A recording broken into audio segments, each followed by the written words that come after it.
Muchas gracias. Antes de comenzar hoy quiero hacer algunos comentarios. Primero, siempre digo, porque es verdad, que el lugar favorito mío de predicar en todo el mundo es en la Iglesia Bautista Misionera de Don Torcuato. Y ahora que no soy el pastor principal, todavía es mi lugar favorito de predicar. Y mi segundo lugar favorito de predicar en todos estos años ha sido en esta conferencia. Siempre ha sido una bendición para mí, estoy muy contento de poder participar una vez más en este año. Ustedes vienen y pasan muchos tiempos lindos, pero saben que van a venir a escuchar horas y horas y horas de prédica de la palabra de Dios y tienen ganas de venir todos los años y prestan mucha atención. Hemos visto a Dios obrar sobre estos años en gran manera y realmente es un privilegio poder compartir la palabra. Cuando llegas a mi edad, comenzás a mirar más atrás que para adelante, ¿no? En algunos aspectos. Yo siempre tuve un plan de 10 años en el ministerio. Hace un rato que no tengo un plan de 10 años. Pero al escuchar, porque me olvido a veces que esto es año número 34 de esta conferencia. El primer año fue regional, si me acuerdo bien. El hermano Harrison fue el predicador ese año y muchos años después. Y después fue para todo el mundo y yo pude participar en esa conferencia hace 33 años en adelante. Siempre fue una bendición poder participar de esa manera. Quiero decirles algo porque a veces la historia aún de las cosas más pequeñas se escapa y a veces, como alguien dijo, la mayoría de ustedes no habían nacido cuando tuvimos esas primeras conferencias. Yo en esa conferencia donde prediqué hace 33 años, más o menos tuve la edad que tiene el pastor Marcos ahora, ¿sí? Pero hay que saber de la historia, así podemos valorizar las cosas. A mi entender, esta conferencia fue la idea de los pastores de esta iglesia en aquel entonces, de los cuales 3 están aquí presentes en esta noche, aprobado por el hermano Espinosa y apoyado por el hermano Espinosa.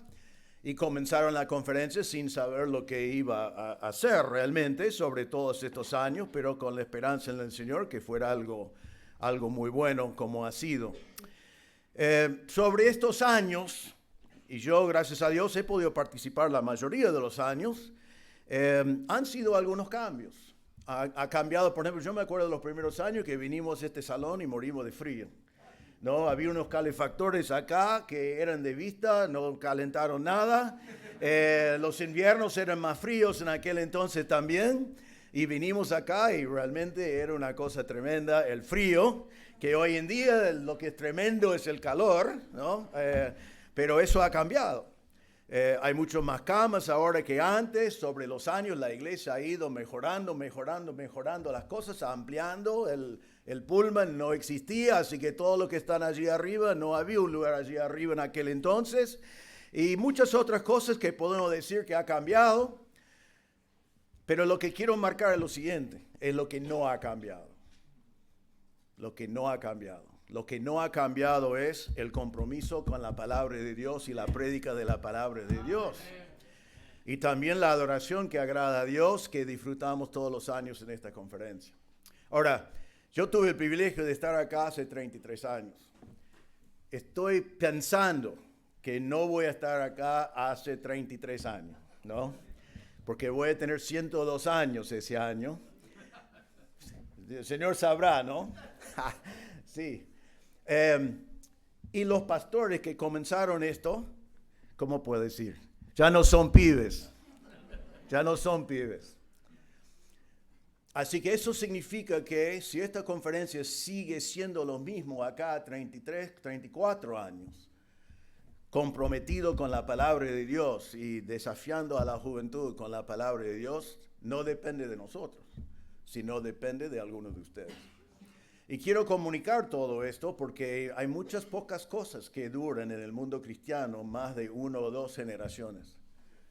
Escuché hace 2 semanas de una facultad bíblica cristiana que en mi época tenía casi 1000 alumnos que se cerró.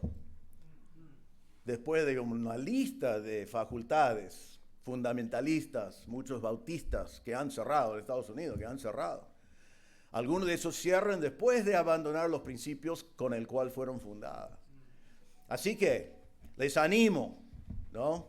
Si estoy con 102 años, voy a tratar de venir. Y si estoy allí arriba, no sé si observamos estas cosas, pero les animo que valoricen esto y que miren el pasado y dan gracias a Dios por personas que han mantenido una conferencia así, pero también, que tampoco que lo tomen como un hecho. Estas cosas no siguen así por sí, sino solo siguen así si somos diligentes, vigilantes y que se mantenemos los mismos principios. Así que gracias a Dios por los que Dios le puso en el corazón tener esta conferencia. Ha sido una gran bendición a la obra de Dios en el Cono Sur. Así que quería decir eso antes de comenzar. Ahora, vamos a abrir nuestras Biblias a Nehemías. Realmente, como he predicado muchos de los 33 años, cada tanto he predicado aquí sobre el libro de Nehemías. Y hoy voy a hacer lo mismo, hoy y tengo 2 oportunidades más de predicar. Porque me encanta el libro de Nehemías y creo que es un libro muy bueno para la juventud y también para la no juventud. A los pastores presentes les animo que estudien Nehemías si no lo han hecho porque le va a ayudar un montón en su ministerio. También que lo predican porque va a ayudar mucho en tu iglesia para que los hermanos sepan cuál es su rol dentro de la iglesia y que juntos pueden trabajar haciendo la obra del Señor. Y para los jóvenes les animo a que sea uno de los primeros libros de la Biblia que van estudiando, entendiendo bien, porque le va a ayudar a entender cómo enfrentar oposición, cómo enfrentar la crítica, cómo enfrentar el desánimo, cómo ser utilizado por el Señor en gran manera en la obra de Dios y cómo ver que en la obra de Dios, Dios puede hacer grandes cosas con realmente personas no extraordinarios. Entonces le va a servir. A mí me ha sido una bendición en la vida ya desde hace años este libro. Ahora no voy a tener la oportunidad de predicar todo el libro. Y quiero comenzar también hoy diciendo que tengo buenas noticias y malas noticias. Bueno, comienzo con las malas noticias. El mensaje de hoy es larguísimo. La buena noticia es que decidí hace un rato a solo predicar el primer punto hoy. Amén. Eso, sabía que iba a traer entusiasmo. Y así, en vez de larguísimo, es largo. Estoy tratando de no tener una imagen de predicar largo. ¿Es salvable eso? No, me parece que no. Ya más en esta conferencia. Ahora, necesito hacer una cosa y quiero que presten atención. Y por allí lo que voy a compartir ahora puede ser la fuente de alguno de estos regalitos acá. Porque muchas veces nosotros los pastores abrimos un libro como Nehemías y arrancamos a predicar el libro y la mayoría de la gente no sabe quién es Nehemías, si vivió en Roma, si estaba en en cualquier lugar, no saben quién es o cómo se ubica en la historia. En el caso de Nehemías es muy importante que lo ubicamos y que sepamos quién era, en qué momento estaba y qué estaba pasando. Ahora, eso podía llevar varios mensajes, no lo voy a hacer así, le voy a decir algo muy breve. No tienen que saber todos estos datos, pero quizás mañana les sirve, no lo sé. No estoy con la idea de que van a memorizar estas cosas, pero estas son cosas que aunque lo voy pasando rápidamente, le puede ayudar hoy y mañana, porque como cristianos deben escuchar estas cosas que voy a decir ahora hasta que esté guardado en su mente, en su corazón, porque le ayuda a ubicar pasajes de la Biblia dentro del contexto histórico en lo cual lo ocurrieron. También por falta de tiempo voy a hablar de fechas generales, aunque en algunos casos hay pequeñas controversias, porque no sabemos exactamente qué día pasaron ciertas cosas hace 4,000 años atrás o hace 3 o 2,000 años atrás. Pero déjenme rápidamente darles un panorama que nos permite ubicar a Nehemías históricamente. En primer lugar, quiero que sepan que Abraham vivió alrededor de hace 4,000 años atrás. Abraham hace 4,000 años atrás. Ahora, lo importante de Abraham, especialmente en el contexto de lo que estamos haciendo, es que Dios hizo con Abraham el pacto abrahámico. Dios hizo un pacto con Abraham. Abraham es el padre del pueblo de Israel. Y Dios le prometió que le iba a dar una tierra, que es la tierra de Israel. Y le prometió que iba a ser de él una nación. Y le prometió que todas las naciones del mundo serían bendecidos por su simiente. O sea, era promesa del Mesías que iba a ser una bendición, no solamente para la descendencia de Abraham, Israel, sino para la descendencia por fe de Abraham, que somos nosotros que hemos creído en Cristo como Salvador. Así que ese pacto fue hecho alrededor de hace 4,000 años. Ahora, Israel después, recuerden que bajó a Egipto. Esto hace más o menos 3,900 años. Fueron a Egipto porque había hambre y fueron allí. Ellos pasaron a Israel, la Biblia nos dice, 430 años en cautividad, siendo esclavos allí en Egipto. Después el Señor les sacó de allí con Moisés, recuerden, y ellos salieron, pasaron 40 años en el desierto y después fueron a Canaán, a la tierra prometida. El año de la conquista, que es el más debatido, es alrededor de 1400 años antes de Cristo. Que Israel fue allí, cayó Jericó y cayeron las otras ciudades y los otros lugares y ellos tomaron Israel. Estamos hablando entonces de hace 3,400 años. El rey David vivió en el año 1000 antes de Cristo. Ya tenemos a Saúl, David y Salomón, que tenían un reino unido. El más conocido, por razones obvias, es David, y él vivió alrededor del año 1000. Ahora, muchas personas no se dan cuenta de esto, aunque la Biblia es claro en cuanto a esto. Cuando Israel entró en la tierra prometida, pusieron el tabernáculo en Silo. Y estaba allí, si me acuerdo bien, eso no lo anoté, pero si me acuerdo bien, como 400 años estaba allí. Eso fue el tabernáculo donde estaba la presencia de Dios y donde ellos podían ir allí. Allí estaba Elí,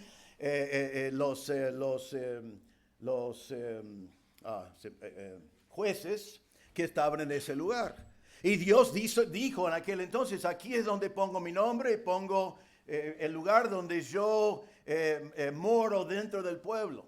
Pero después, por el pecado de Israel, Dios puede decir, miren en Silo, miren lo que pasó por su rebeldía, que ya no es un lugar donde está mi tabernáculo.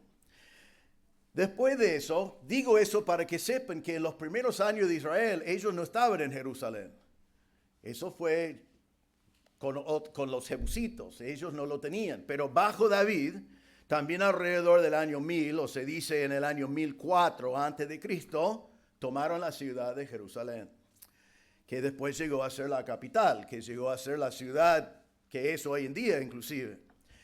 En ese lugar, el Señor permitió a Salomón hacer el templo de Salomón, en el mismo lugar que hoy en día es el monte del templo, que es muy peleado hoy en día, en el mismo lugar donde después iba a ser el templo de Herodes, en el mismo lugar donde algún día va a haber el templo del milenio, cuando Cristo va a reinar, fue construido el templo de Salomón en el año 1967 antes de Cristo. Así que todavía estamos hablando de casi 1000 años antes de Cristo.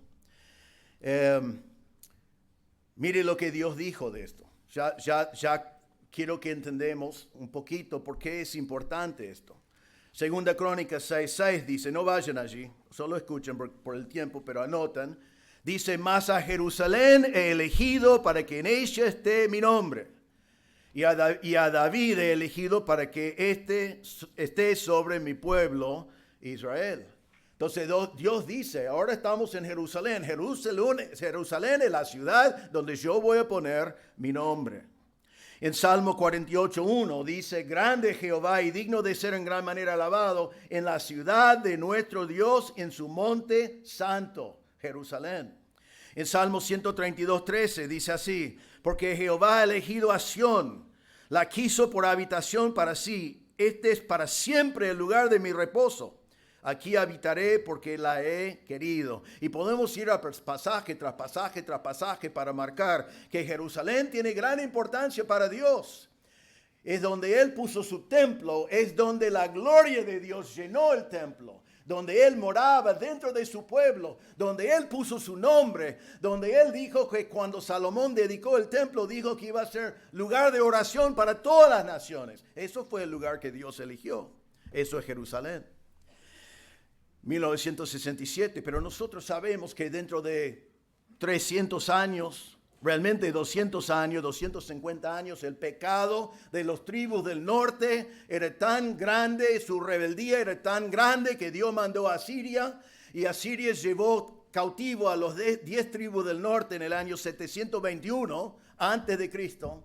y fueron llevados cautivos y realmente desaparecieron a nuestra vista. El sur, que era Jerusalén y Judea, siguió su camino, pero también con rebeldía y pecado. En el año 586 a.C., Nabucodonosor viene, Babilonia viene, y mire lo que pasa. No solamente los llevan cautivos, sino que destruyen el templo. En una de las cosas más tristes que encontramos en la Biblia, vemos el pecado de Israel, que estaban adorando el sol, que estaban adorando a la luna, que estaban adorando a reptiles. Y dice que la gloria de Dios se levantó del templo, se paró allí y después fue a la puerta oriental y se quedó allí. Después fue a los montes de Olivos y se fue. La gloria de Dios se fue del templo, pero la tragedia no fue eso, es que ellos habían dejado de adorar a Dios muchos años antes. 586 son llevados cautivos y los babilonios destruyen el templo, destruyen la ciudad, destruyen los muros. Y ellos están llevados a Babilonia, 586. Es interesante que en la historia vemos, y también la Biblia nos cuenta, que en el año 539, pocos años después, Babilonia cae a Persia. El gran imperio de Persia, Medo-Persia originalmente, pero Persia se ve en Daniel capítulo 5. Y vemos enseguida cuando Persia toma control del imperio, que el rey Ciro, y la Biblia nos marca esto, hace una proclamación de que algunos vuelvan a Jerusalén, judíos vuelvan a Jerusalén para reedificar el templo, en el año 539. Entonces tenemos la reconstrucción del templo alrededor del año 520. Van allí primero, no puedo meterme en los detalles, pero van allí primero, se frena la obra y después más adelante terminan el templo, pero todavía la ciudad es un desastre y los muros están destruidos y eso nos lleva a Nehemías. Que Nehemías alrededor de 445 a.C. es levantado por Dios y él va a ir a Jerusalén para levantar los muros. Eso es donde encontramos a nuestro libro. Estamos en el año 445 años antes de Cristo, con Jerusalén destruido por la rebeldía de Dios, de los judíos, abandonado, y ellos están en exilio en el imperio de Persia. Eso es donde encontramos a Nehemías. Ahora, ¿quién era Nehemías? Es muy importante que nosotros entendemos al comenzar este mensaje, este libro, entender que sabemos nada de Nehemías. Podemos decir que en Nehemías no hay nadie. Realmente la Biblia nos dice que, mire capítulo 1, versículo 1, palabra de Nehemías, hijo de Acalías. Bueno, sabemos algo, su padre es Acalías. ¿Y quién era Acalías? No tenemos la menor idea. Era el padre de Nehemías. ¿Sí? Es el único que sabemos. Sabemos que Nehemías era hijo de Acalías y sabemos que Nehemías era el copero del rey. Era el copero del rey de Persia, en Susa, en una de las ciudades principales de Persia.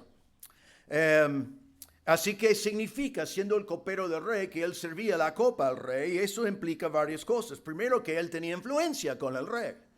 Estaba en su presencia. Él probablemente fue un consejero, tenía la confianza del rey, eso va a ser importante en nuestra historia.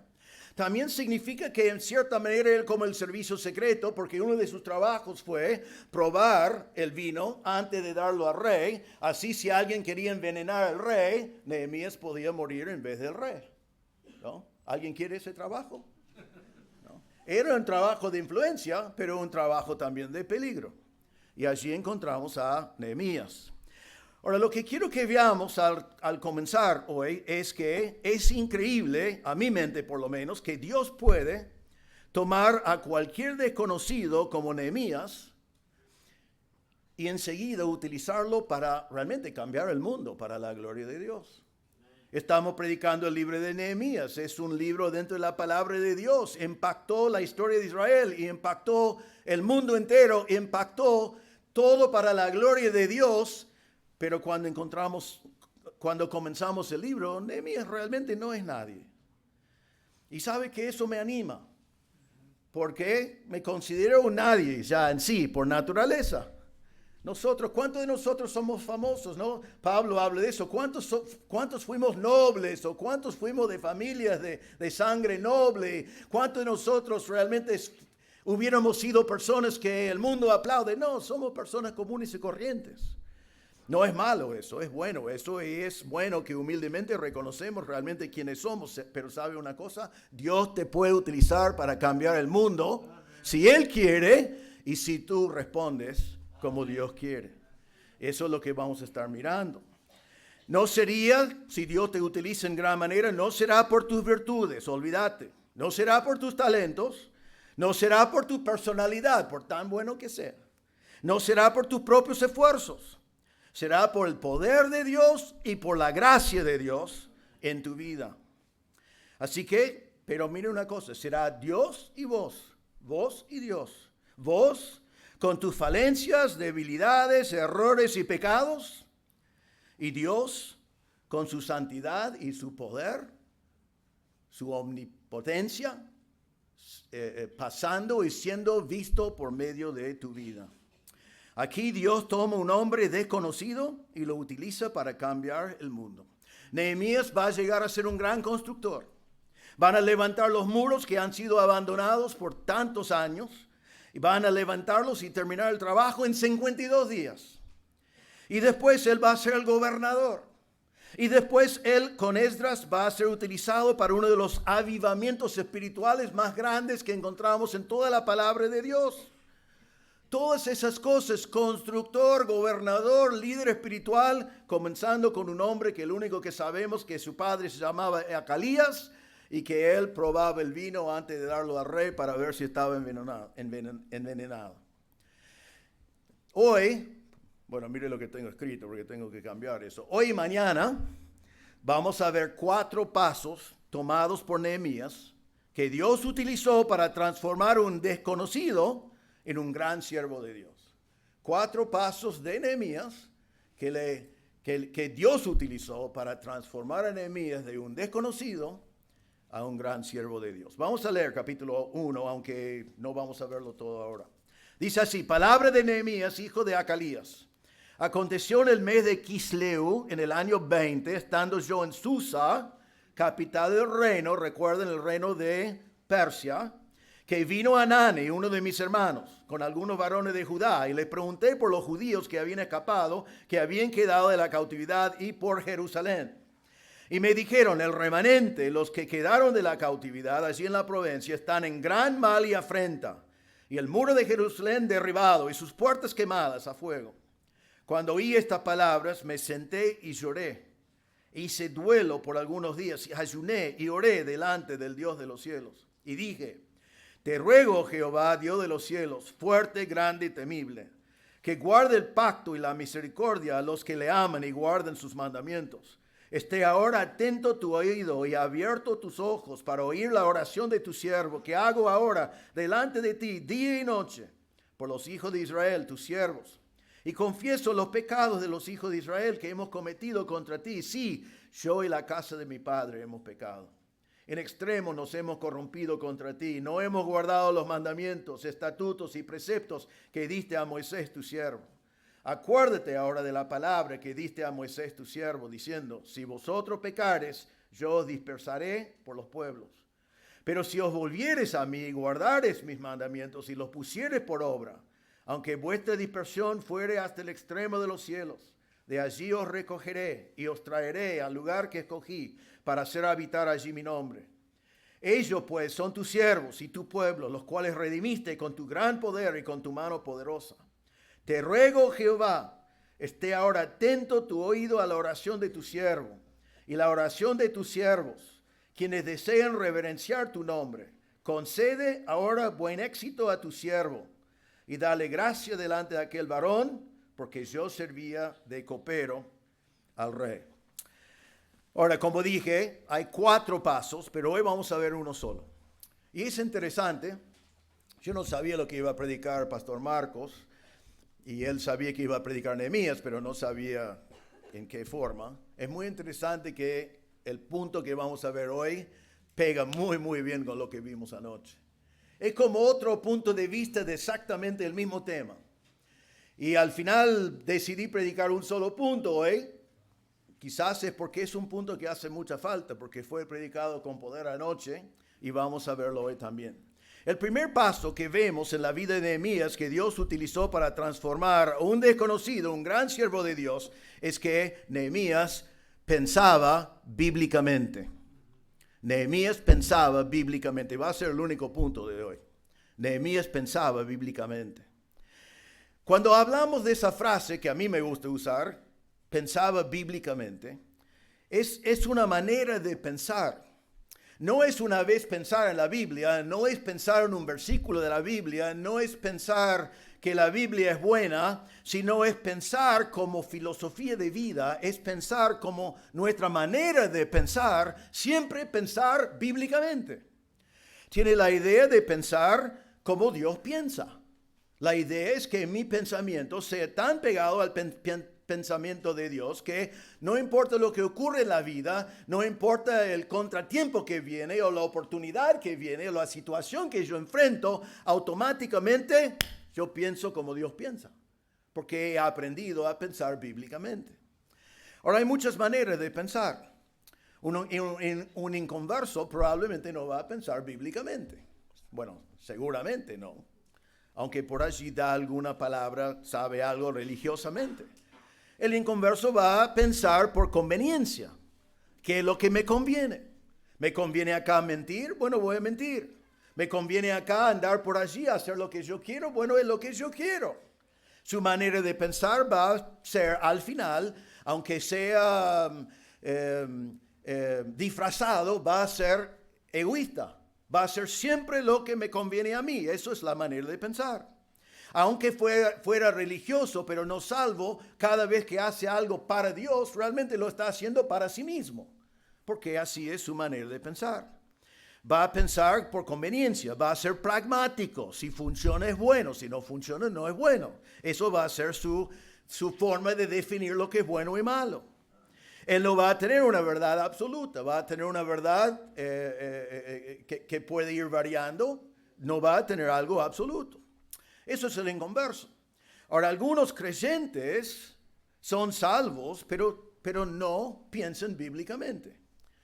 Son salvos, han creído en Cristo como su Salvador, pero realmente en su vida diaria no tienen los valores que se encuentran acá, no tienen los valores de Dios, no aman lo que Dios ama, no aborrecen lo que Dios aborrece, sino que por allí son salvos, pero igual como el inconverso, tienen otros valores.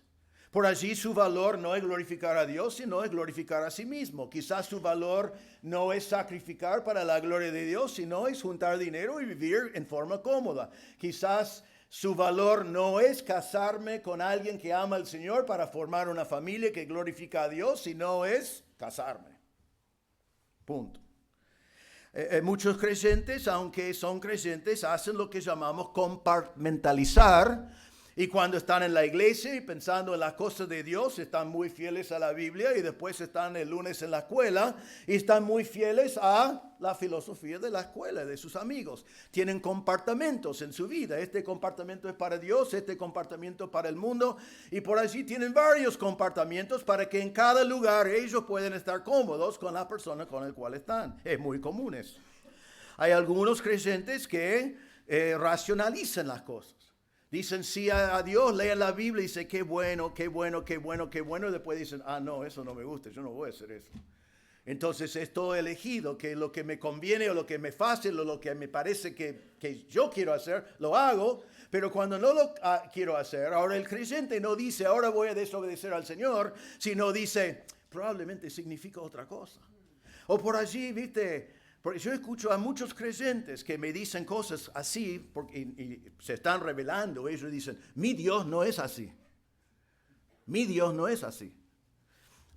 Y si tengo oportunidad, a veces no puedo, pero a veces yo digo, ¿y su Dios quién es? Porque no es el Dios de la Biblia. Es un Dios que tú inventaste. Hay muchos creyentes que aunque sean salvos, han inventado un Dios que no se encuentra en la Biblia.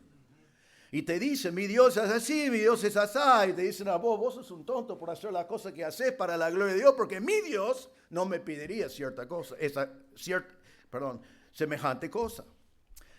Entonces, algunos creyentes son salvos, pero no piensan bíblicamente en su manera de vivir. Ellos conforman a su Dios, el Dios que ellos han inventado.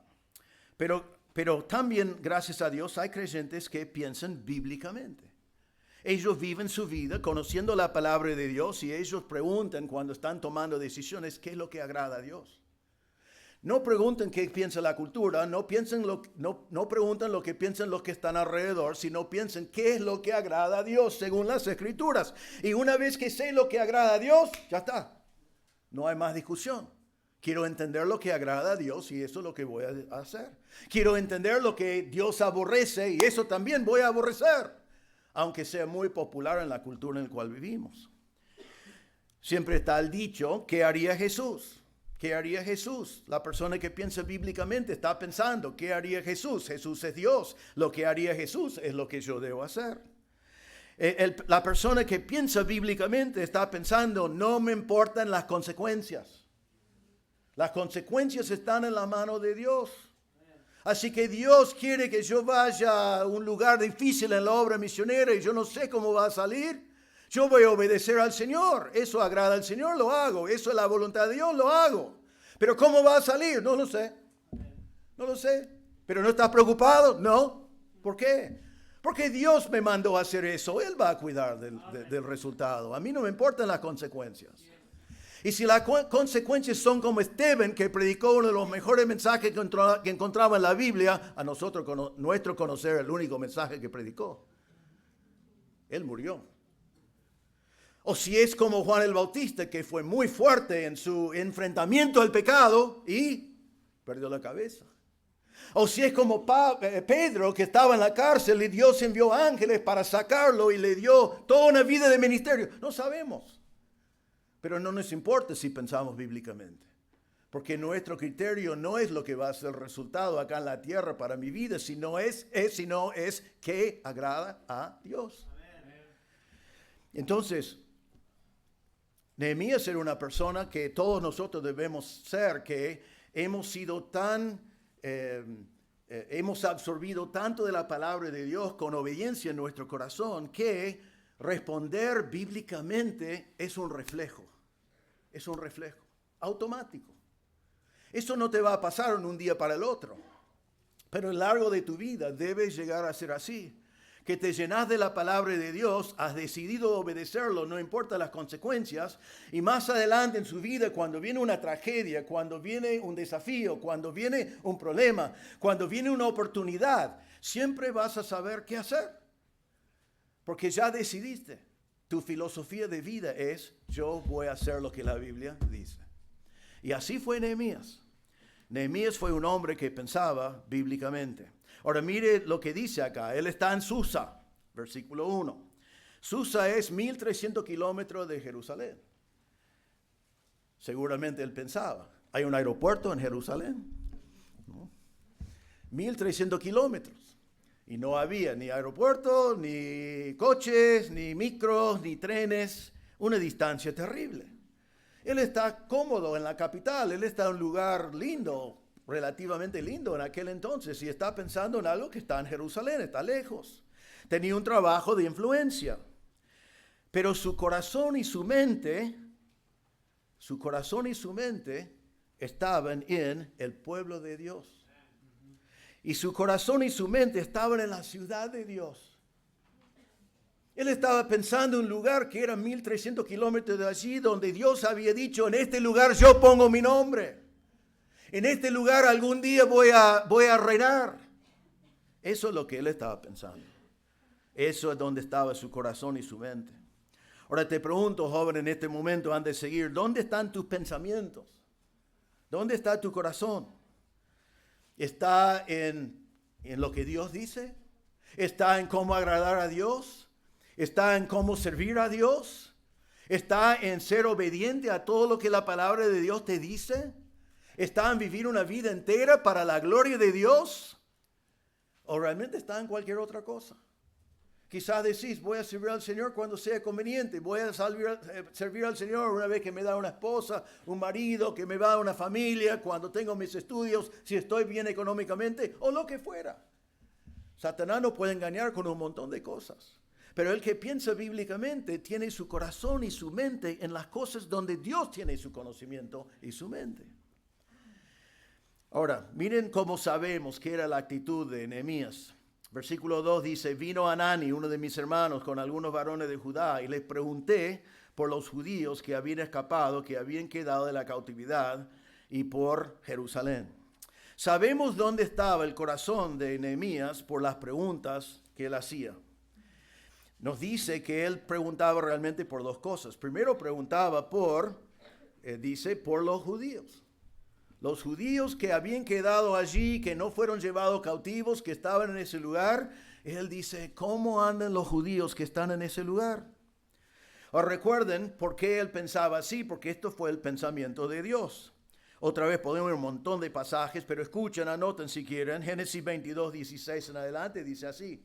Dios dice, por mí mismo he jurado, dice Jehová, que por cuanto has hecho esto, hablando a Abraham cuando llevó a Isaac para ofrecerlo, dice, por cuanto has hecho esto y no me has rehusado tu hijo, tu único hijo, de cierto te bendeciré y multiplicaré tu descendencia como las estrellas del cielo y como la arena que está a la orilla del mar. Y tu descendencia poseerá las puertas de sus enemigos. En tu simiente será bendita toda la nación de la tierra por cuanto obedeciste a mi voz. Nehemías conoció el pacto abrámico. Sabía que la bendición venía por la descendencia de Abraham. Sabía que el Mesías venía por la descendencia de Abraham. Sabía que el pueblo de Israel era el pueblo de Dios. Entonces, cuando viene estas noticias, la primera pregunta de Nehemías es una pregunta que vino directamente del corazón de Dios. Él dice, ¿cómo están los descendientes de Abraham que están en ese lugar? Vemos en Levítico 26, 12, también pueden notar, dice así. Dice, y andaré entre vosotros y yo seré vuestro Dios y vosotros seréis mi pueblo. Israel fue el pueblo de Dios. Y entonces, Nehemías estando en Susa, ¿dónde está su mente? ¿Dónde está su corazón? Está en el pueblo de Dios. ¿Por qué? Porque es el pueblo de Dios. En Deuteronomio 14:2 dice, porque eres pueblo santo a Jehová tu Dios, y Jehová te ha escogido para que le seas un pueblo único de entre todos los pueblos que están sobre la tierra. Fue el pueblo escogido. Un pueblo santo significa separado para la gloria de Dios. Ellos fueron así. Entonces Nehemías, su primera pregunta es, ¿qué está pasando con el pueblo de Dios? Él estaba pensando cómo piensa Dios. Mire la segunda pregunta. Dice así, pregunté por los judíos que habían escapado, que habían quedado en la cautividad y por Jerusalén. ¿Por qué pregunta por Jerusalén? Bueno, recuerden que ya vimos en 2 Crónicas 6:6 que dice, mas a Jerusalén he elegido para que en ella esté mi nombre, y a David he elegido para que esté sobre mi pueblo Israel. Fue la ciudad elegida por Dios. La ciudad donde Dios había habitado entre ellos. La ciudad de la bendición de Dios, la ciudad del reino milenial futuro que Nehemías estaba esperando. Entonces vemos que las preguntas de Nehemías eran bíblicas. Preguntas que reflejaban el corazón de Dios. Preguntas que reflejaban un conocimiento de la palabra de Dios. ¿Cómo sabía Nehemías que el pueblo de Israel era importante y que Jerusalén era importante? Porque conoció la palabra de Dios. Reflejaba un corazón para Dios. Hermanos, nosotros tenemos que pensar como piensa Dios. Déjame decirles algo sobre eso. Y voy a tratar de ser equilibrado. Es importante hacer así. Ya les voy a explicar lo que quiero decir. ¿Sabe que como misionero vuelvo a Estados Unidos de vez en cuando? Y estoy en lugares donde me enviaron como misionero. Y por allí me hacen preguntas. Recién estaba en Estados Unidos. Les quiero decir lo que preguntan. Últimamente, pregunta número 1. ¿Va a tener éxito Milei? Y tengo que traducir una frase que es difícil de traducir, que es, no hay plata. ¿No? Eso es lo que quieren saber. Es importante, queremos que el presidente tenga éxito y que eso sea una bendición para todos nosotros, pero eso es la primera pregunta. Segunda pregunta, ¿cómo está la economía? Pues hay mucha inflación. Sí, es algo nuevo, nunca lo tuvimos antes en Argentina, pero últimamente sí. Y después la pregunta más importante que quieren saber de la obra misionera en Argentina. ¿Cómo va Messi? Amén, algunos dicen amén. Sinceramente, esas son las cosas que preguntan. Ahora, la realidad es que deben estar preguntando cómo va el avance del Evangelio en Argentina. Deben estar preguntando cómo son los hermanos allí, son fieles en las iglesias. Deben estar preguntando cómo es el compromiso de la juventud cristiana de Argentina. Deben estar preguntando, hay diáconos que pueden llevar adelante la obra que les corresponde, que son fieles y calificados dentro de las iglesias. Deben preguntar, hay pastores para las iglesias que están allí. Esas son las cosas que deben estar preguntando. ¿Por qué? Porque el Nuevo Testamento nos muestra que eso es el corazón de Dios. No encuentro en el Nuevo Testamento nada sobre Messi, ¿no? Está bien, ¿no? O sea, a mí me gustan los deportes también, por eso dije no vamos a ser extremistas. No es pecado estar interesado en un deporte, no es feo eso, no es una cosa negativa. Pero si eso es mi corazón, si eso es lo que más me importa, si eso es lo que realmente me domina, cualquiera de esas cosas, eso sí está mal. Porque esas cosas no están en el corazón de Dios. Escuché a alguien, vos dijiste hoy en el mensaje, ¿no? Alguien dijo que alguien oraba en el partido. ¿Quién dijo eso? ¿Vos? Ah.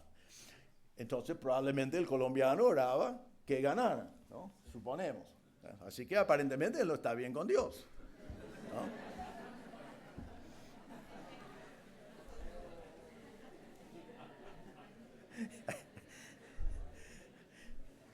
Quiero confesar que alguien en mi iglesia con el cual estaba mirando el final del mundial, oraba eso.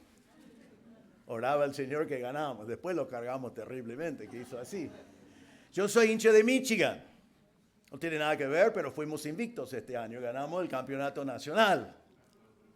Bueno, perdón, no tiene nada que ver, ¿viste? Pero nunca he orado que Michigan ganara.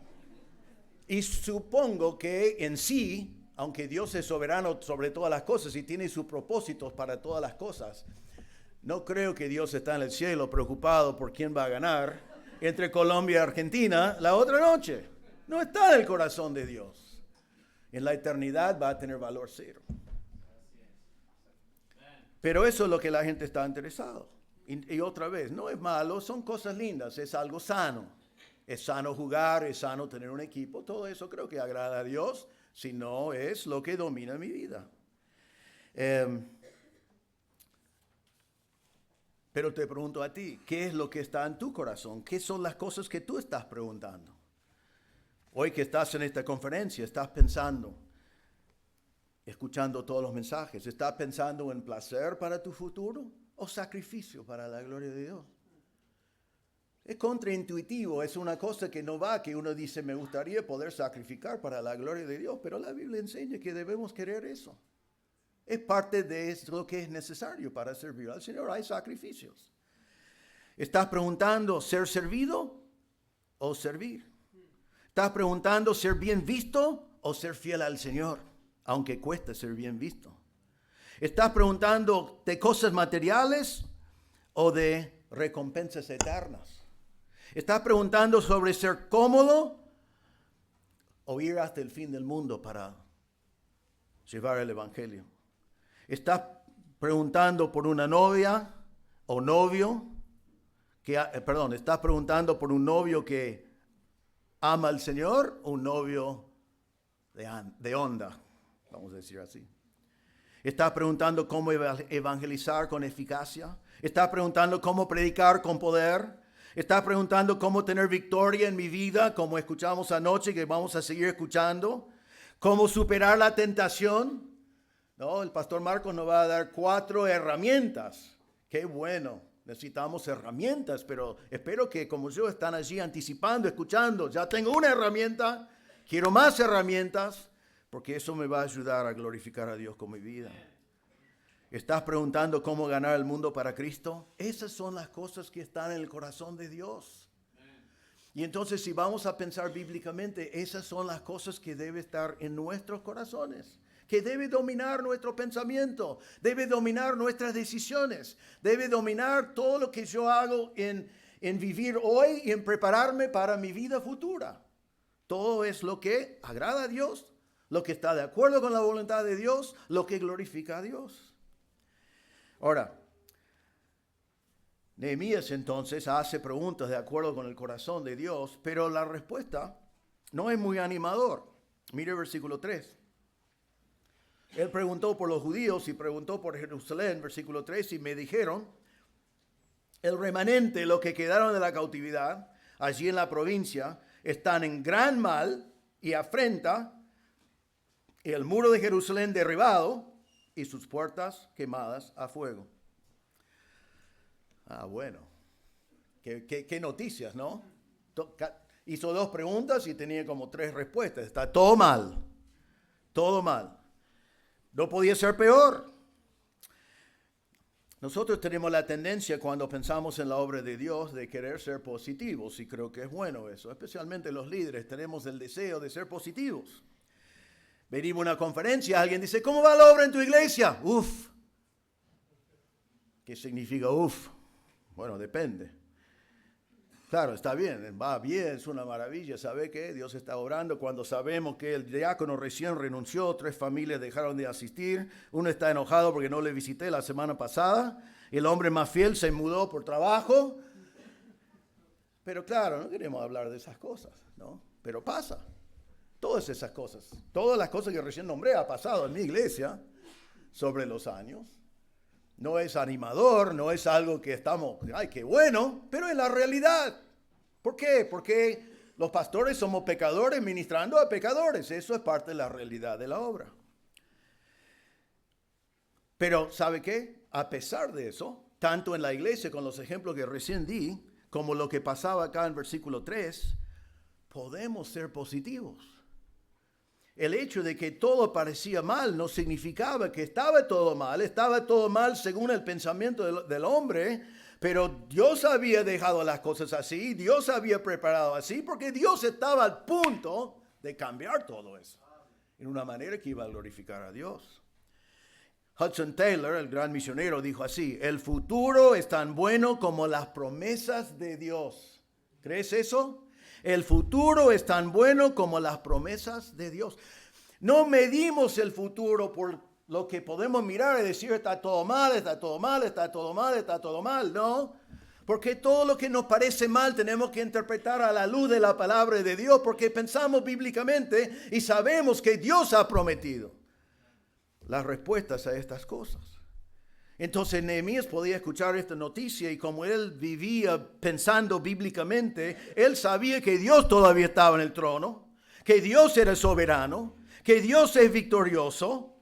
Eso es lo que él sabía de la palabra de Dios. Él no escuchó estas palabras y dijo, mira, que ya Jerusalén está arruinado, no va a haber un milenio, no va a haber un reino, Dios no va a cumplir con su... No, él no creyó ninguna de esas cosas. Simplemente vio que lo que estaba pasando no agradaba a Dios y que tenía que cambiar, pero él estaba confiando que algún día el Mesías estaría en Jerusalén, algún día los muros estarían edificados, algún día el templo estaría de vuelta. Él entendió todas esas cosas. ¿Por qué? Porque él pensaba bíblicamente. Jóvenes, van a pasar muchos contratiempos en sus vidas, tanto en la vida común como en cualquier servicio que haces para el Señor. Hay momentos desanimadores. Y si vos estás pensando en cómo vos vas a solucionar problemas, o si vos vas a dejar que los problemas te superan, no vas a ir muy lejos, ni en la vida ni en el servicio al Señor. Pero si tú eres fiel al Señor, pensando bíblicamente, confiando en las promesas de Dios, entonces cuando vienen cosas desanimadoras, vas a darte cuenta que Dios va a dar la victoria, que Dios va a ser glorificado. Y también vas a entender que no es para ti cambiar el corazón de fulano y mengano. Solo Dios puede hacer eso. Tu trabajo es ser fiel al Señor en hacer el ministerio que el Señor te ha dado. Pero hay que confiar en las promesas de Dios. Ahora, Hanani fue muy realista. Yo estaba pensando en preparar esto.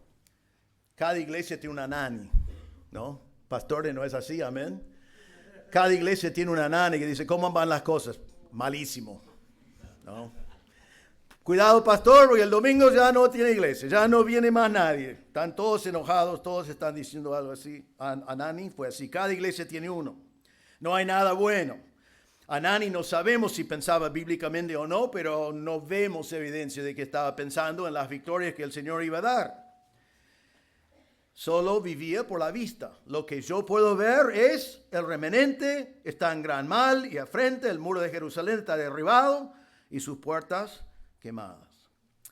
Ahora, pero habiendo dicho eso, su informe fue verdad. Fue verdad. No vemos el indicio de que él tenía idea de lo que Dios podía hacer con eso, pero era verdad. ¿Qué fue su informe? La gente que está allí están en gran mal. Creo que eso es fácil de entender, ¿no? Hay mal y gran mal. Estaba diciendo que estaban en miseria. El pueblo de Dios está en la miseria. Los escogidos de Dios están en gran mal. Es un poco difícil entender eso. ¿Cómo puede ser? Era por su rebeldía. Todo esto fue consecuencia del pecado del pueblo de Israel, pero estaban sufriendo las consecuencias. Después dice que están en afrenta. Eso significa que están burlándose de ellos. Así que tú eres el pueblo escogido de Dios. ¿Qué clase de Dios tienen? Miren en lo mal que está. No hay nadie en peor estado que ustedes. Aunque, claro, los pueblos alrededor no entendieron, era por el pecado de ellos, no porque su Dios era sin poder, pero ellos se burlaron del pueblo de Dios. Después dice que el muro estaba derribado y las puertas quemadas. El muro de la ciudad de Dios, todo destruido. El muro de la ciudad donde Dios había puesto su nombre, todo destruido. Ahora, nada de versículo 3 agradaba a Dios. Ya lo he mencionado, pero déjame profundizar por un momento. Fue el resultado del pecado del pueblo de Israel. Ellos habían abandonado a Dios. Ellos habían dejado de adorar a Dios. Ezequiel nos habla de cómo ellos, los líderes espirituales de Israel, estaban escondidos, adorando a reptiles, adorando al sol y la luna y las estrellas y todas esas cosas. Estaban en paganismo total antes de que vino todo este juicio. El lugar donde Dios puso su nombre estaba siendo burlado. Dios estaba siendo burlado por el testimonio y la rebeldía de Israel. La ciudad, me vino a la mente la ciudad de los Salmos, donde vemos en los Salmos tantas veces que está alabado la ciudad de Jerusalén como el lugar del rey, etc. Mire cómo está. Está todo mal, está todo destruido. Ahora, déjame decirles, los pastores van a entender bien esto, pero déjame decirles a todos, a veces la realidad de la obra de Dios es difícil. Es difícil. La palabra de Dios nos enseña que cuando vamos a servir al Señor, una de las cosas que tenemos que hacer es contar el costo. Es contar el costo. Lucas 14, versículo 28, dice Jesús, ¿quién de vosotros queriendo edificar una torre no se sienta primero y calcula los gastos a ver si tiene lo que necesita para acabarlo? No sé que después que haya puesto el cimiento y no pueda acabarla, todos los que lo ven comienzan a hacer burla de él. Entonces Jesús dijo, no comiences si no vas a terminar. Es una perdición. Y yo quiero decirles, jóvenes, que deben calcular el costo y pensando bíblicamente decir al Señor, Señor, estoy dispuesto a servirte con toda mi vida, ya entiendo el costo. Quizás me cuesta la vida. Quizás significa que me alejo de mi familia para servir al Señor en otro país. Quizás significa que sufro persecución. Yo ya conté el costo, estoy dispuesto a pagarlo porque tú eres mi Señor. Eso es lo que nos gustaría de todos los jóvenes presentes. Pero si calculas el costo y no estás dispuesto a pagar el costo, prefiero que digas no a Dios que fingir que has contado el costo y estás dispuesto cuando no estás. Porque las consecuencias serán peores todavía. El Señor nos manda a hacer así. Yo me criaba en un hogar cristiano y tuve un pastor de los pastores cuando yo era un joven. Tuve el mismo pastor de los 5 años hasta que me fui a la facultad bíblica. Después de eso realmente nunca volví a congregarme en mi iglesia porque seguí preparándome y saliendo al ministerio. Pero tuve un pastor buenísimo. Un hombre de Dios y un hombre que predicaba bien la palabra de Dios y amaba a su congregación. Fue un tipo ideal. Está con el Señor hoy en día, pero un gran hombre de Dios. A veces veo a su hija. Su hija es una amiga mía. Ella tiene 80 años ya, su hija. Y somos amigos. Yo la vi el año pasado. Pero siempre digo una cosa cuando lo veo. Yo digo, cuando estoy en el cielo tengo una queja con tu papá. Y me dice, ¿qué es la queja? Y yo digo, no me dijo que el ministerio era difícil. Parecía con él que no era difícil, era porque él fue un tipo tan gozoso y tan feliz y hacía el ministerio para Dios y estaba. Pero yo sé que fue difícil. Y ella me dice, yo me criaba en la casa, fue difícil. Pero yo digo, bueno, vamos a, 1.000.000 de años vamos a charlar de eso. Una vez que llegamos allí los dos. Porque el ministerio no es fácil. Vale la pena, sí, pero no es fácil. Vale la pena porque es eterno. Vale la pena porque la victoria es segura. Vale la pena porque así glorificamos a Dios en nuestras vidas acá y vamos a pasar la eternidad con Él. Vale la pena toda la vida. Pero no es fácil. Y tenemos que entender esas dos cosas. Pero hay victoria. ¿Sabe qué? Es difícil predicar el Evangelio. Es difícil predicar el Evangelio. Pero lo hacemos igual. Amén. Es difícil discipular a personas que por allí no tienen ganas o no responden como queremos que respondan, pero lo hacemos igual. Es difícil vivir para el Señor en esta cultura como cada uno de ustedes tienen que hacer todos los días, pero ¿sabe qué? Hay que hacerlo igual, aunque sea difícil. Es difícil ser un joven fiel, pero se puede. Es difícil enfrentar el pecado y estamos escuchando al pastor Marcos, una ayuda con eso. Es difícil hacerlo, pero se puede. Es difícil fundar una iglesia, pero lo hacemos igual. No dejamos que las cosas que son difíciles decimos, es difícil, no lo voy a hacer. Porque esas cosas difíciles son las cosas que Dios nos mandó a hacer. Y vuelvo a decir lo que dijo Hudson Taylor.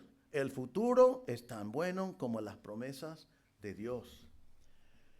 ¿Tú crees en las promesas de Dios?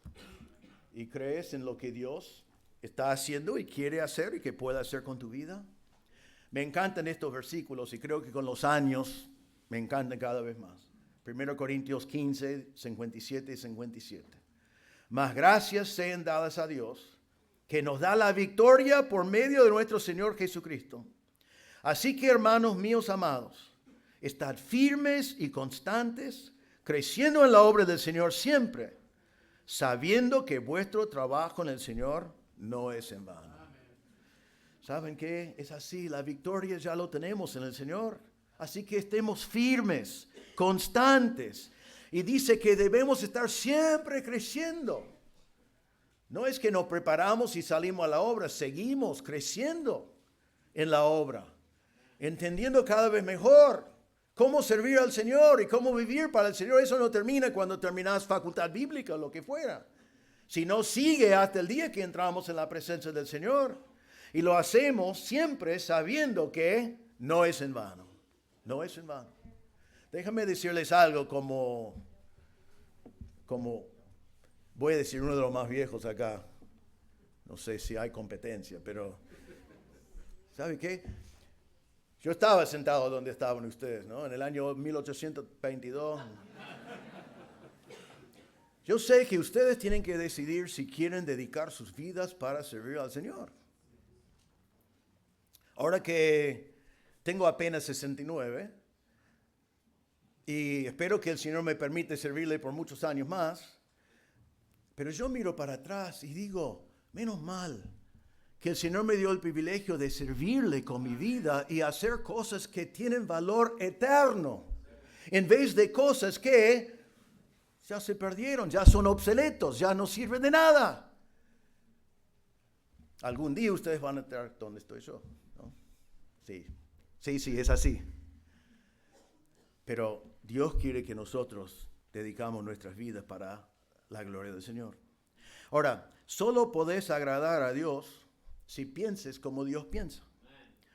Si ya tenés en tu corazón, porque pensás bíblicamente, tenés los valores de Dios, pensás en la santidad de Dios, compartís los propósitos de Dios, haces todo para la gloria de Dios. Eso es si pienses como Dios piensa. Pero ahora viene el secreto. Solo podés pensar como Dios piensa si te llenes de la palabra de Dios. No hay un corto camino. No podés ir a la cama a la noche, poner una grabación de la palabra de Dios, dormir toda la noche y creer a la mañana que ya eres un erudito bíblico. No funciona. Ojalá que funcionaría así. Tenés que abrir tu Biblia todos los días y meterte, dedicarte. No solamente leerlo para cumplir con un devocional, no solamente leerlo para cumplir con algo, sino leerlo buscando los principios de la palabra de Dios que sirven para tu vida. Nosotros conocemos bien estos versículos, pero podemos hablar ahora una hora de versículos que dicen prácticamente la misma cosa, como Salmo 119:9. ¿Con qué limpiará al joven su camino? Con guardar tu palabra. Versículo 11. En mi corazón he guardado tus dichos. ¿Para qué? Para no pecar contra ti. Salmo 119:105. Lámpara es a mis pies tu palabra y lumbrera mi camino. Ustedes no saben, y yo tampoco sé, qué trae el camino mañana. No sé cuál es el próximo paso, pero sé que la palabra de Dios me guía para el paso que hoy puedo ver y el paso de mañana que no veo todavía. Y entonces cuando estoy totalmente dominado por la verdad de la palabra de Dios, el próximo paso no me da miedo, no me da temor, porque sé pensar bíblicamente.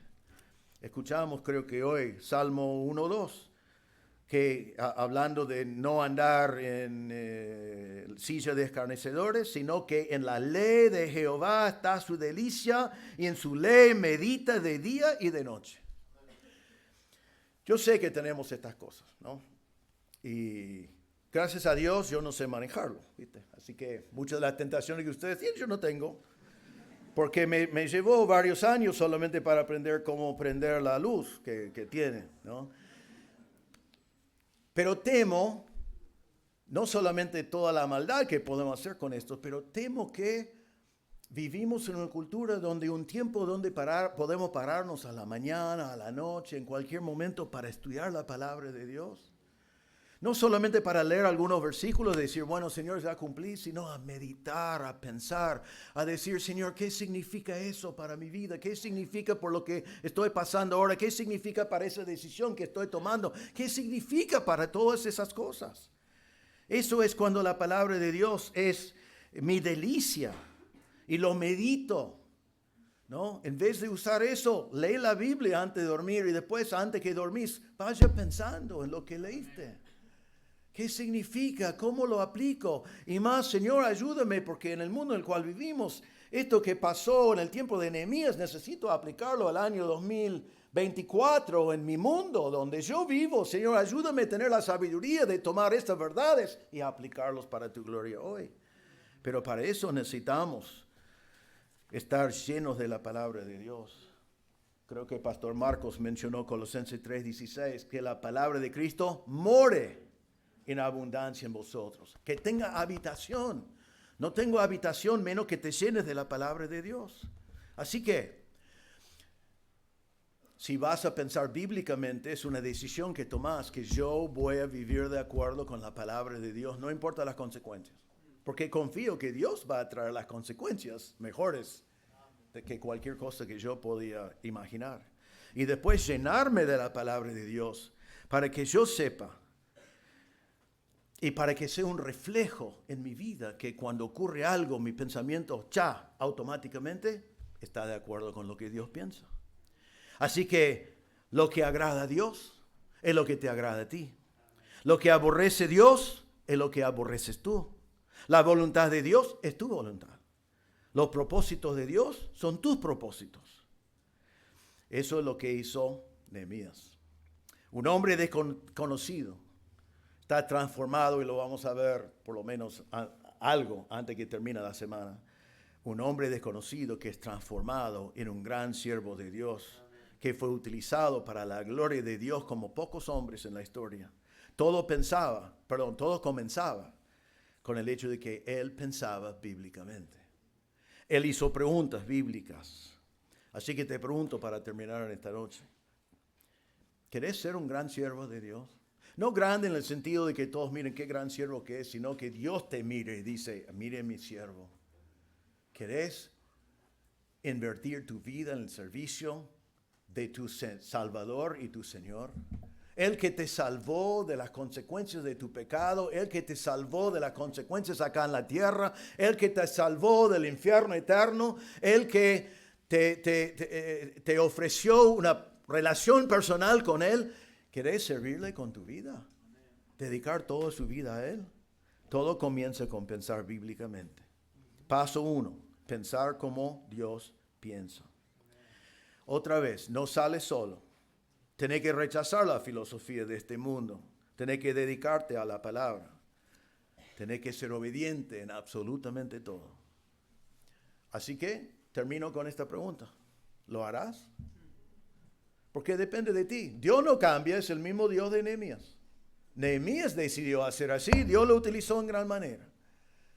Así que depende de una sola cosa. ¿Querés pensar bíblicamente? ¿Estás dispuesto a llenarte de las palabras de Dios y obedecer todo lo que encontrás? Si es así, yo te puedo decir, Dios va a poder utilizarte para la gloria de Dios. Pero la decisión en esta noche es tuya. Mañana, cuando me toca a mí, vamos a ver 3 pasos más que eran necesarios en la vida de Nehemías para que Dios lo utilizara en gran manera. Oremos. Señor, te damos gracias por el ejemplo de Nehemías. Y te damos gracias, Señor, que fue un hombre que podía haber sido cómodo, podía haber vivido toda su vida allí en el palacio, podía haber disfrutado de estar en la presencia del rey, podía haber dicho, Jerusalén es muy lejos, podía haber dicho, los problemas son demasiado grandes, podía haber dicho, Señor, espero que envíes a otro, podía haber sido indiferente, pero vemos que su pensamiento era tan de acuerdo con tu pensamiento que respondió enseguida con tu corazón. Y como él estaba preocupado por tu pueblo escogido, él estaba interesado en tu ciudad donde pusiste tu nombre, que para él era necesario responder. Te damos gracias, Señor, que su pensamiento bíblico abrió la puerta para que él fuera utilizado para la gloria de tu nombre.